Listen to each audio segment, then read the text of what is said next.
Hey, welcome to the Overseer Pamphlet. My name is Robert. I'm the host of this one-man show coming to you every Monday, 6 a.m. UK time. And I'm back.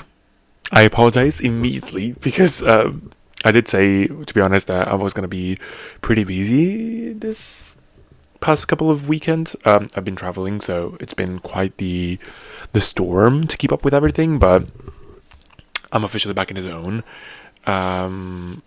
So yeah, I'm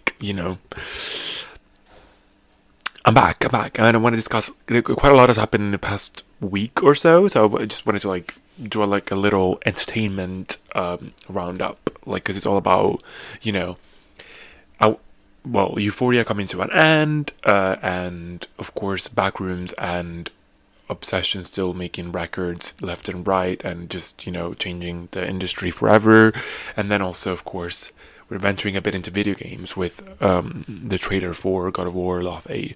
So there's a lot to discuss, there's a lot to think about, and I will just go over all three stories basically as best as I can, because it is important to go through them. I think they're all in their own right quite interesting pieces for entertainment purposes in that sense. So I think we're gonna start first with the Obsession X Backrooms story. In that sense, I did have my previous episode on Obsession specifically, so I think it's fitting to just continue on with that. So yeah, let's start off with that. Well, I haven't watched Obsession yet. I'm going to watch it this next weekend coming up. I need to watch it. I wanted to watch this for ages, but what's very interesting about both of these movies, well, apart from being, of course, two horror movies, of course, that are made with a very small budget. I mean, Obsession takes the cake because that has 750k as a budget, but also even Backrooms was made just I think 10 million, something like that. Very small budget compared to other movies that are made with much more. But yeah, the commonalities between these movies are crazy. I mean, the stories themselves, on a first glance, they don't even overlap, but there are threads between the two movies that are quite similar in terms of the male protagonist and how he behaves towards female characters specifically. They're very similar in that tone. They're about two completely different things, of course, but yeah. So, but there are quite a few commonalities when it comes to that. But I think apart from that, it's just the basically the performance at the box office and the thinking outside of the box of it all, and making very successful movies with very low budgets. So that, which means also in turn great investments for everyone involved in the movie, because they're earning so much money out of this. And of course, the biggest element of it all is the age of the directors. Backrooms director is only 20 years old, and Obsession's director is 26. So they're both quite young. I think these are both their first full length features in that sense. So it's amazing that they both also are not cannibalizing each other at the screens. They're actually giving a two-hander for the box office, because the people are going to one and watch the other as well. They want to compare, talk about both of them, and yada yada. So it's a very healthy environment at the moment, and they are making so much money. The opening for Obsession for Backrooms was incredible. I think it made over 100 million, which was insane. And on the other hand, while Obsession started off with a smaller opening in that sense, every weekend it keeps on earning more than the previous weekend, which is unheard of for a movie. It's ridiculous. It's crazy, and it's just very, very, very, very telling about what Hollywood needs to do at the moment, which is basically stop going for formulas that are trite, and they're very predictable and go for like something a bit more interesting, and to do trust, the arts, to go all out with that. So yeah, that's a great lesson to be learned by Hollywood. I think the movies are a bit different when it comes to like the how they were created and who are involved in these movies. Like A24 is backing what helped to produce the movie for the Backrooms movie, and there's other screenwriters that are very, very famous in this and very important, of course. Oscar nominees in the movie, while Obsession is fully made in house and then was acquired for distribution by another studio, which makes it even more, in my opinion, more outstanding for the way it's having such a big splash in the box office. So yeah, that's incredible. Like, I think it's just like, if you're well, I guess even if you're not a fan of horrors, you should just like try and give it a go. Maybe go with friends. Like, I'm sure. I mean, I haven't watched Backrooms, but I'm sure even that it's going to be a very pleasant experience.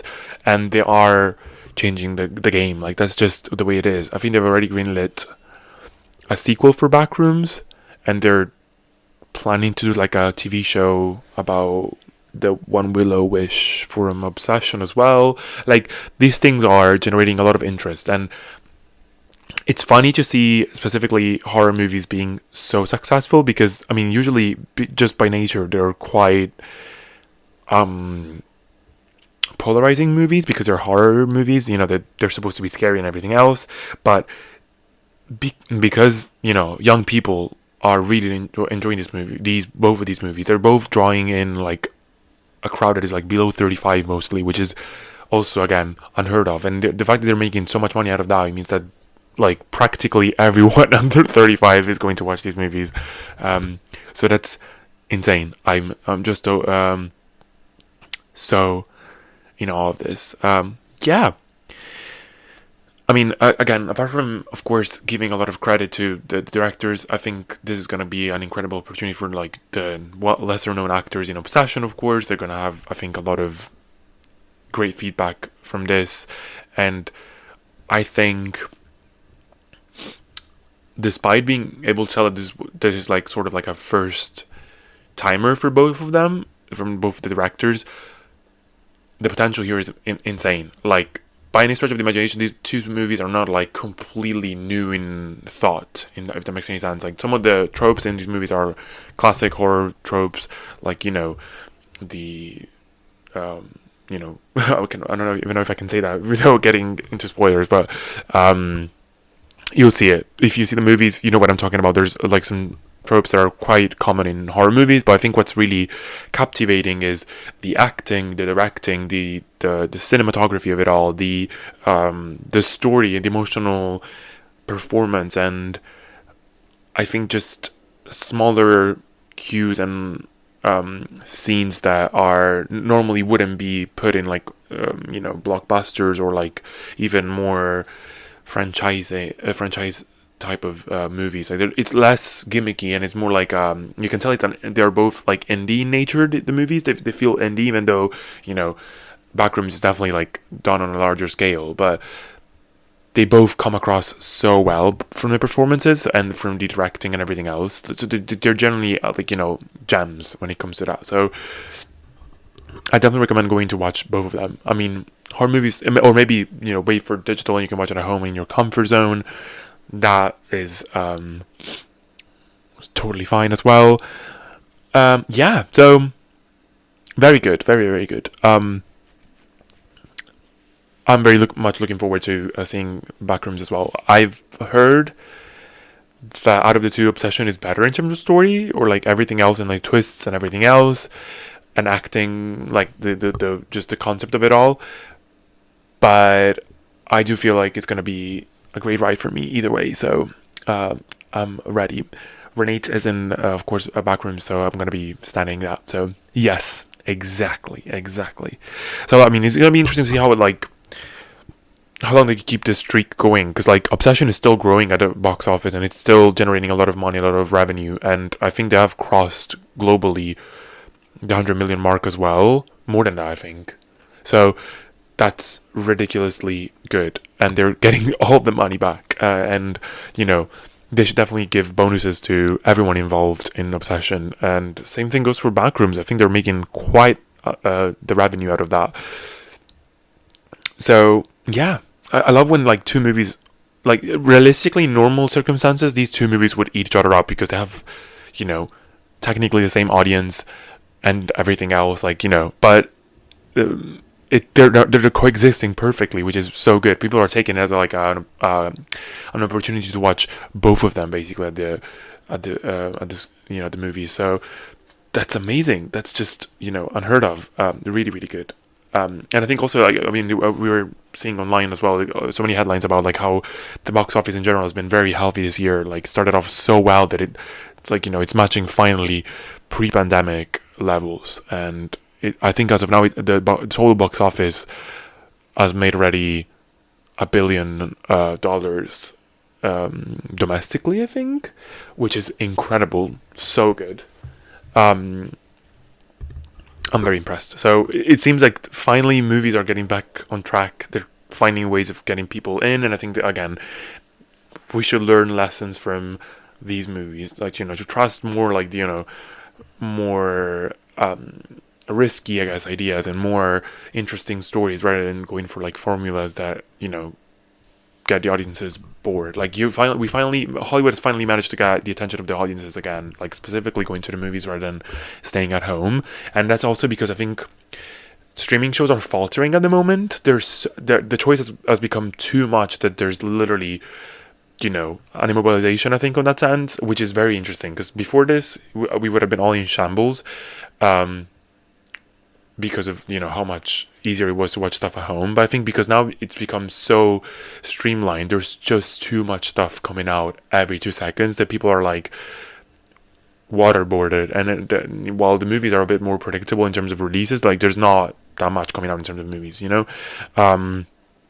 So yeah, that's the very interesting thing. So very excited to see how these movies continue to perform, and maybe we'll get, you know, some interesting nominations in the award season at the end of the year. We'll see. They're quite far away. Usually tend to forget about these things by the end of the year, but never say never. Never say never, girl.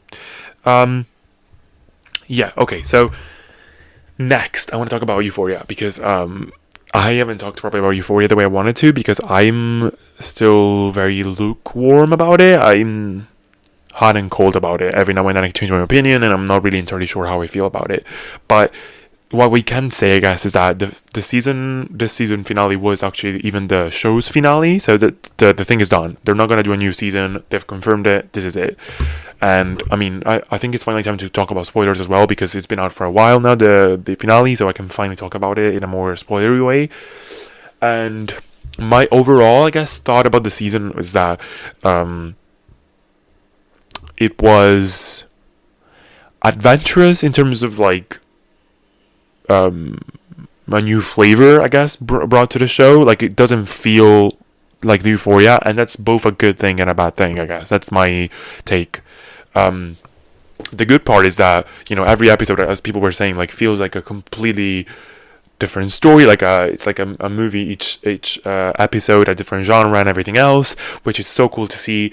And I think you can tell that there's a lot of Tarantino influence in this whole season, like from the Western elements to the, you know, risque topics and everything else, and the shots and everything else, you know, like the strippers and all that. And so that's, take it as you will, both a good and a bad thing as well, I would say. And, you know, some actors this time around had a bigger opportunity in terms of like showcasing their acting, while many others were put in the backseat. And that was, you know, interesting. I wonder why that happened, if stuff was cut last minute or not. There are a lot of questions surrounding that. We don't even know the answers to that, but, like, you know, namely, you know, Anta Schafer in the season was quite the ghost. Like, she had very few opportunities to like actually do anything with their character, and we don't know again if there's more stuff that has been cut out or if it was just, you know, how it went. We don't know about that. We don't know for sure. But I would say that was quite disappointing too, because like, what the hell. So yeah, but again, like the bad aspect of it all is that it also doesn't feel like Euphoria in many ways. Like in some ways, you know, there's stuff there, like, you know, that whenever the characters are all together, that's where Euphoria starts hitting again. Like there's that scene where they're near the pool and they're doing a photo shoot for Cassie, and Lexi's like, you know, saying stuff to all of them and judging them hard. That felt like Euphoria for me, at least. But I feel like that's the entire point of the season, that there's very few. There are very few chances where the characters actually interact between them, and it's so weird because we started off both seasons of Euphoria, the first two, with them interacting all the time, and the best part about Euphoria was actually seeing how they would interact with characters and how they would react to certain things and certain information.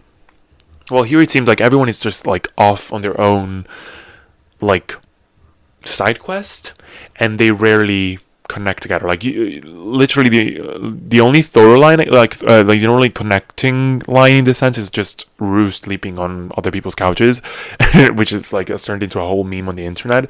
But even then, it just doesn't feel like she's connecting them, because at the end of the day, everyone is living their own fucking life, and the finale sort of reinforces that, because so many things are left unsaid and in the open and everything else.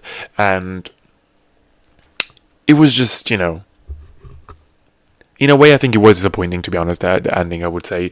Like, it could have gone much worse, of course, but it could have gone also much better. Like, you know, I do think the episode where Nate dies is interesting. It sucks that he didn't have much doing this season either.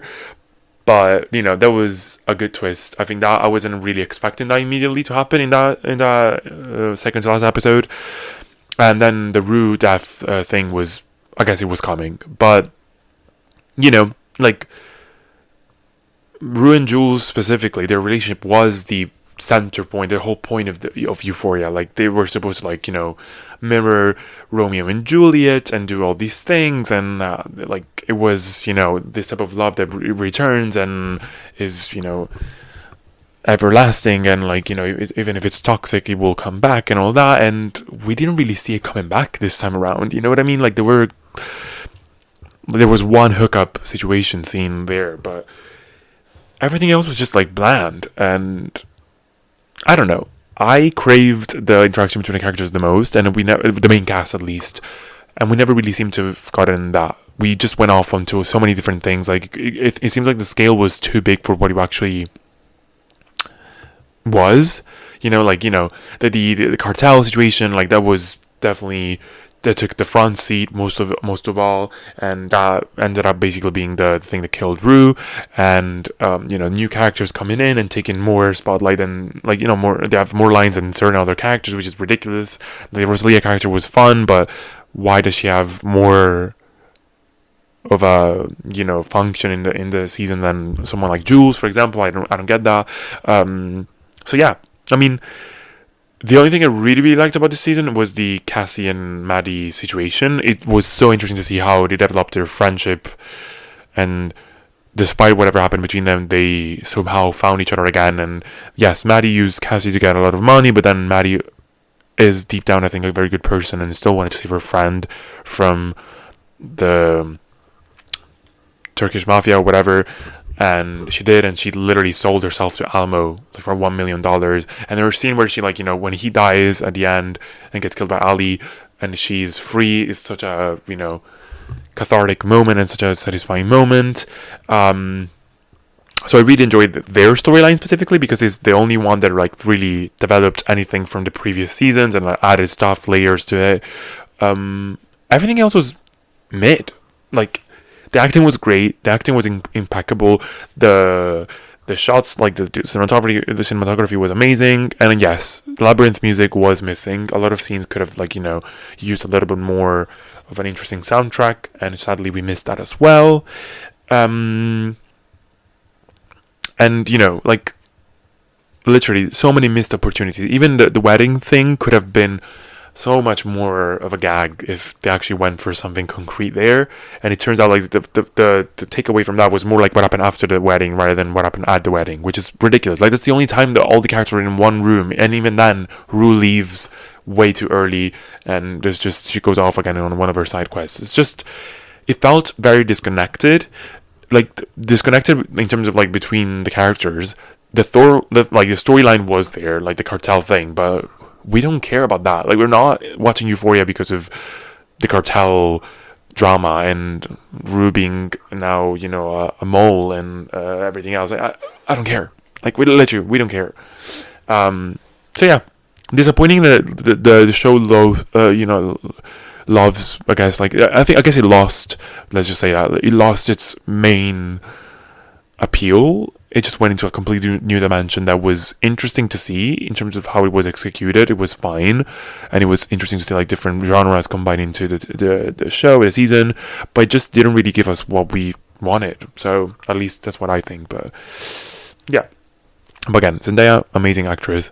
Alexa Demi, please book more stuff, because you're so fierce. Like, yeah, at least I can say that the fashion this season was still amazing.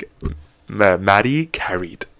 Like, all of her fits were amazing. Even to be honest, even Jules, when she was in the scenes, in the few scenes that she had, she was dressed to the gods. She was incredible. And I have to be honest, I digged the makeup. People were saying like, it's not flashy, it's not whatever. Like, but that's the point. Like, the makeup has to match what the current new vibe of the season is, and I think it really did. It was more mature, more sultry, more dramatic, more like action movie type of makeup, which is very interesting. So I really actually enjoyed the makeup quite a lot. But yeah, I'm glad at least they finished with this season, because it could have gotten much worse if we continued. And sad to see Rue go. I think she was starting slowly to like actually wanting to be sober and like, getting into a redemption arc, but she couldn't even do that. But it sucks and it's sad. But yeah, it's the end.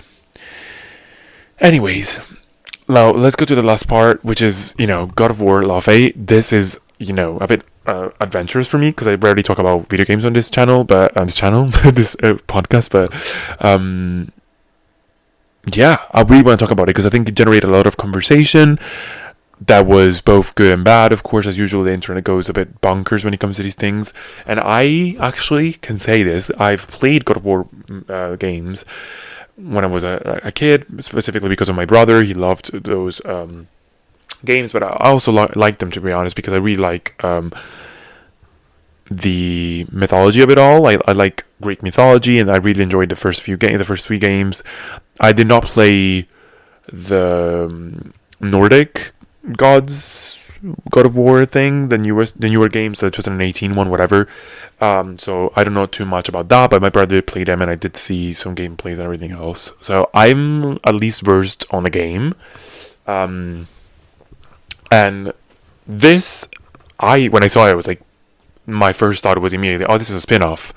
And people are taking it in such a wrong way here. They're like saying, oh, how will you make God of War without, like, basically God of War Laufey is about Laufey, which is basically Kratos' love interest, who died in the newer God of War games, the one about the Nordic gods. And he's he also had a child with her who's in the games as well, and she died in the first game, I believe, of the Nordic saga, whatever. Either way, you follow her basically, because after she dies, she goes into this, like, I think it's called Everyone, that's what they call it. Everyone, something like that. Basically, it's the afterlife of the gods, where all the gods who die just like hang in this like limbo dimension, whatever. So you follow her, and people were so mad. Like, they were saying, like, how you make a God of War game without Kratos? It's like, that's the point of a fucking spin-off. You like expand the the core storyline with new different characters. Like, it doesn't really impact the main games. This is supposed to be a spin-off. Like, God, like the story actually goes hand in hand parallel to like what the other two games are going through. So nothing is gonna happen to the actual main games. This is literally the definition of a spin-off. I just don't get why the internet gets so offended, but I actually know why, because it's a woman being being the main character this time around, and people cannot cope with that. It's just ridiculous. I mean, video games have always been usually a very male dominated market in that sense, and God of War specifically, which is very interesting because usually mythology is quite queer coded and queer, has a lot of queer fans, but God of War has always had a very strong straight male presence, and to see, I guess, for them to see women and queer fans infiltrating their quote unquote space must be like, throwing them completely off, which again, I don't fucking get. It's literally how markets work. Like, you want to expand your market as much as you can, and this is how people do it. They just come up with like spin-offs and like bonus content for other people to try and get new fans in. And I'm sure the queer fans and the female fans, the female gamers, will really like this, because this is giving all you want. Like, this is a very action-packed game where you basically play as this female warrior who's gonna go out there and kill a bunch of gods. This is the point of the full thing, but they want to make it more. They want to expand their market basically, and I think this is the right way to go about it. I'm a big fan also of the motion picture actress, the one who plays Laufey, is also the same girl who played that character in True Blood, and also she was in Daredevil, the ginger girl. She's so good, so good. But people. Another topic that was brought forward apart from that, the blatant misogyny, of course, it was also, well, I guess there's also misogyny, but how they didn't render her properly, and she looks ugly. They didn't make the character look sexy enough or whatever. It's like, who cares? That's how very good tweet. They were saying like, only male fans, like straight male fans, get so obsessed about having a woman in their game. Like, they really like men so much, they really cannot. That's so that's so gay. They really they really love the mans. That's what it is. Like, whenever there's a woman in their game, they just start panicking. Like, stop.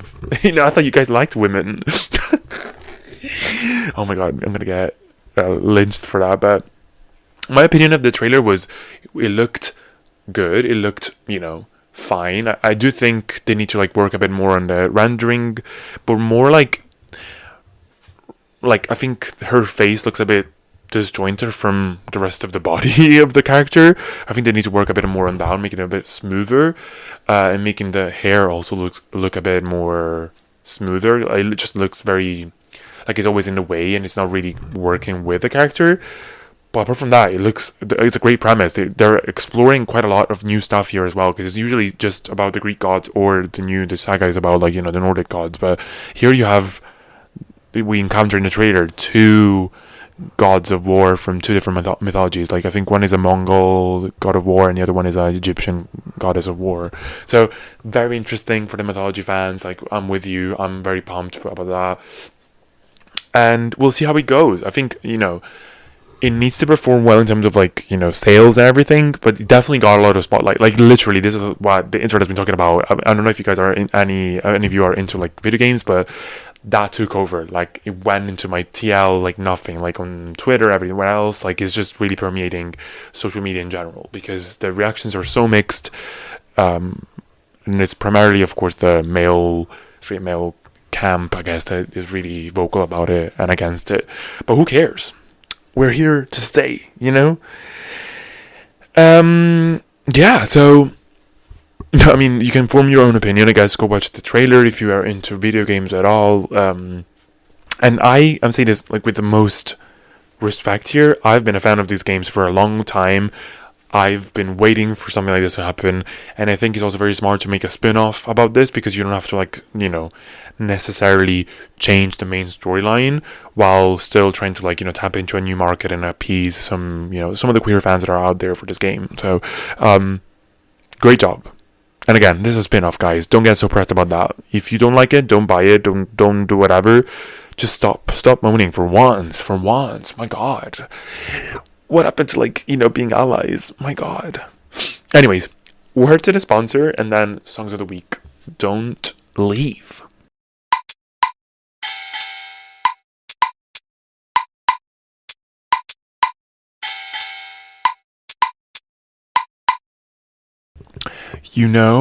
Those nights where you literally are hungry, but you absolutely do not want to spend 45 minutes cooking, and you still want something like nice and healthy and good. Well, I have a solution for you, which is the Cumin Club. They make authentic Indian meal kits that are ready in about 5 minutes. Like, not 5 minutes on prep and 30 minutes of cooking. Like, they're actually quick. The ingredients are all natural, preservative free, and the recipes come from chefs who specialize in regional Indian cuisine. What I like is that it gives you access to dishes you probably wouldn't want to make, usually from scratch, on a random weekday. Whether you're a vegetarian, vegan, gluten-free, or just looking to try something different, they've got a ton of options. If you're tired of the same dinner rotation and want something that's convenient without sacrificing flavor, check out the Cumin Club. And here's the best part: they're giving listeners 30% off any product if you use my code, the overshare pamphlet basically, which is the biggest discount deal for everywhere. I do earn a commission when you use the code, so you're also supporting the podcast by using the code. Just use code overshare pamphlet at checkout and you'll get 30% off. Just try it out, and maybe it will be a game changer for you as much as it has been for me. So yeah, thank you once again for sponsoring it.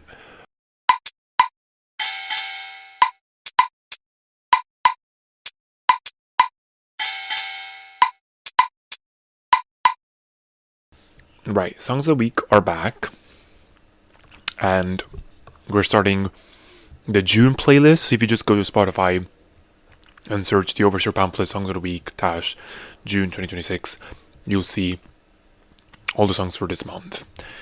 We're starting off with Birthday by Fauzia. Don't know how to pronounce her name, I'm so sorry, but she is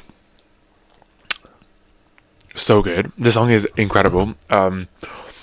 It's like, I guess it's like a power ballad, but it starts off in such a interesting, like, summery song, like with a whistling thing, and like it sounds almost like it's gonna go into country, but it's not really country, I guess. Like, it is acoustic guitar based, but it sounds like it's gonna be, from the intro, it's gonna be an uplifting song, but it's actually quite sad. It's talking basically about, like, birthday is what she says about the birthday. Basically, it's not her own birthday, but it's her ex-partner. She's saying basically, like, I gave you all of my power, put it in, like, in a gift for you for your birthday, basically, and you act so different now that people are saying you're famous and all that, and like they're all acting like you're famous and you're too precious for this or whatever, yada yada yada. Such a personal song, but it's such a, like, her lyricism is really, really, really good in this one. It's just such an evocative song, and also what's best is just like the way she sings about it is just chef's kiss. So good. The melodies here are just so good. Such a good power ballad. So if you were in a mood for that, I guess a summery power ballad, this is it. Birthday. Then of course we have the return of the one and only Ryan Beatty. I still don't know how to say his surname, but I'm assuming it's Beatty. Anyways, Secret Language is the first single off of his upcoming album, Sweet Fortune.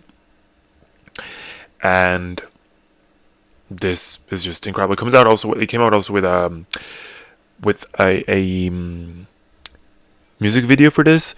Really good. He's just, somehow also going towards like the country route here as well. He is just incredible. Like, producer, writer, vocalist, main artist. Like, he's just doing all of it in here. It's so good. Such a good song. Very Ryan Beatty in nature. I don't know if you know anything about him, but he likes to, create songs that are quite like on the cusp between, like,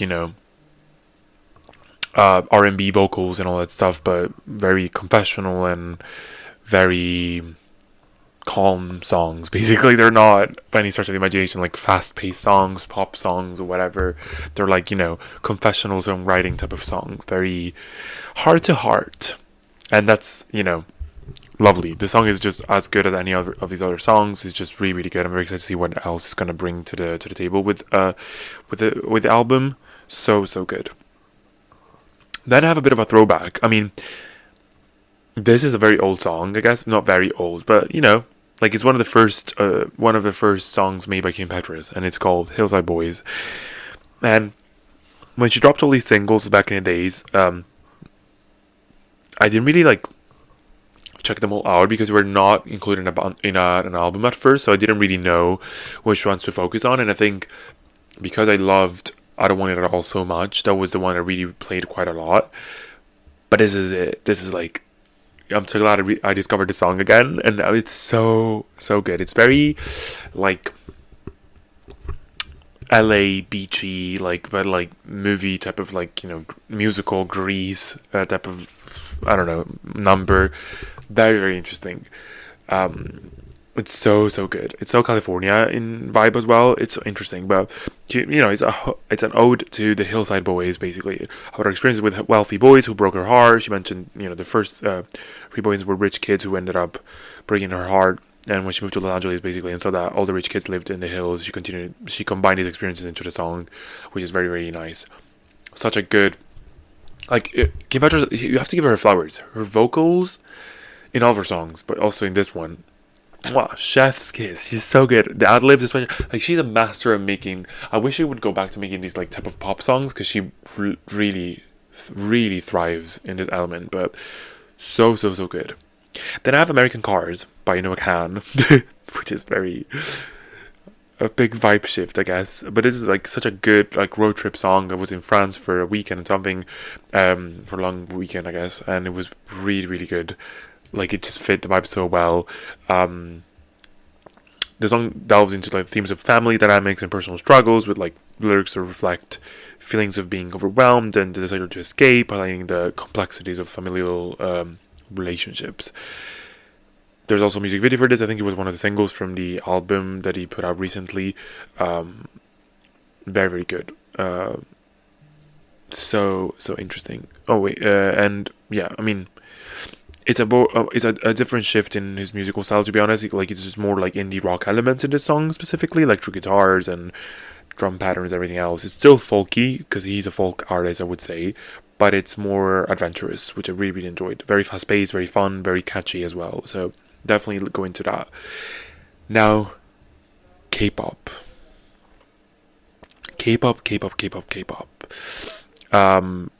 Where to begin? I guess we can begin with Dirty by Meow. Dirty is like trap, like drill. This is the genre, actually, like specifically like UK drill, like British drill. That's the vibe specifically. Or I guess if you think about Ice Spice, it's also a bit of that. That's the vibe, like the type of production that we are having. But, you know, they also interpolate the famous like horror thing, like na na na na na na na. That's literally the base of the entire song. Like, this is the sample they used for the song. So funny, so good, but it's just like the production in the verses, to me, is like what really brings the song to life. The chorus is whatever, like, it's a typical drill chorus, like, it's just a repetitive one. There's a bit of like a Caribbean influence in the verses, and then there's also in the second verse specifically a bit of like a mandolin or like a ukulele's guitar in the back. So good. The hip-hop elements are so strong, so good, and the outro goes absolute apeshit. It's just so good. It goes fully, like, you know, explosive. So good. Really love it. Also, consider watching the music video, because it's such an artistic MV. I've never seen anything like this before. Like, it's just so good. It has a bit of like a gothic haunting type of video. I think if this came out during Halloween, it would have done incredible numbers. So good. And of course, like, I've been listening to this song for quite long, but Suddenly by IOI, the return of IOI, is so good. That song has been stuck in my head for ages now. Like it's been ever since it came out, I've been listening to it. But it's so good to see the song like organically raising to charts. And now it's like it's been number one for like what 8 weeks on Melon charts or something like that. So 8 days or 8 weeks? No, sorry, not 8 weeks. It's impossible. 8 days. So cool. Love it. Love the girls. They are the nation's group that was formed by the nation. Basically, so good to see them all, because they all went in their own journeys and they never quite succeeded much, like, you know, unlike what happened with Eyes One, where the groups after that were all of them were very successful, like, you know, IVE, Les Seraphim, all these groups were like super successful, and even the Yana, like Soloists, were all successful.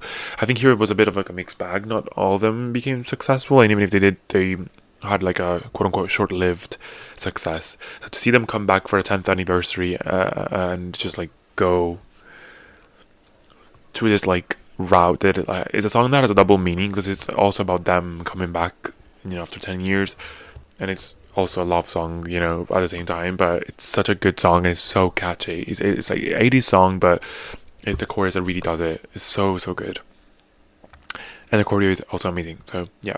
But anyways, these are the songs. Very quick, you know, shout out to all these songs, but go listen to them. They're all fun. They're all, you know, getting to the summer vibe a bit. All of them are technically part of the summer in a way. So maybe this will be a good June kickstart for you guys. So yeah, see you the next episode.